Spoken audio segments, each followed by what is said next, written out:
On dit toujours qu'un match se gagne aussi dans la tête. Alors quand ce match est à la fois un derby, une finale de coupe, une revanche, imaginez la pression sur les épaules de ces garçons-là. Du coup, on a voulu savoir qui le 3 mai risquait de gamberger le plus. Guingamp qui est encore loin d'avoir sauvé sa peau en championnat, ou bien Rennes qui ne fait pas non plus une saison mirobolante et qui va retrouver une nouvelle fois sa bête noire en finale. Je ne sais pas qui va gamberger le plus. En tous les cas, l'objectif essentiel va être de se focaliser sur ce match, de le jouer. Voilà.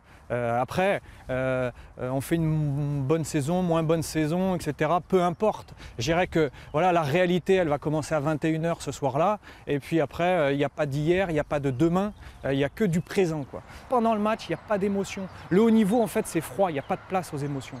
Pour nous répondre, on a donc invité Gilles Serrault. Le ballon, il connaît, il a joué en CFA, mais il a fait aussi des études de psychologie avant de devenir préparateur mental pour sportifs de haut niveau, footballeurs notamment. Alors deuxième question, en 2009, on a dit que Rennes avait été paralysé par l'enjeu. Est-ce que c'est vrai ?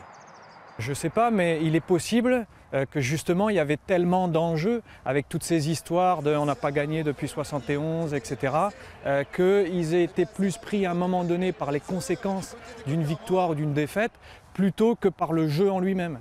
Gourvenec, qui est un malin, a dit « En finale, Rennes sera le favori, c'est le grand club, et nous, Guingamp, on est le petit. » Alors ça a marché en 2009, est-ce que ça peut encore marcher ? Oui, c'est de bonne guerre, c'est de bonne guerre.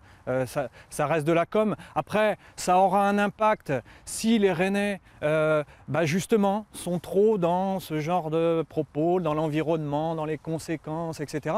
Mais si eux arrivent à rester focalisés, encore une fois, sur ce qu'ils doivent faire, ça n'aura pas d'impact. Toute dernière question, est-ce qu'ils ont besoin d'un préparateur mental pour une finale ? Ils ont besoin d'un préparateur mental pour tout le temps. C'est comme la préparation physique. Il faut travailler, voilà. C'est un domaine où on travaille. Il n'y a pas de miracle, il n'y a pas de gourou, ça se travaille. Ceux qui prennent des préparateurs mentaux juste pour un événement unique, ça a peu d'impact. Voilà. On n'est pas des gourous.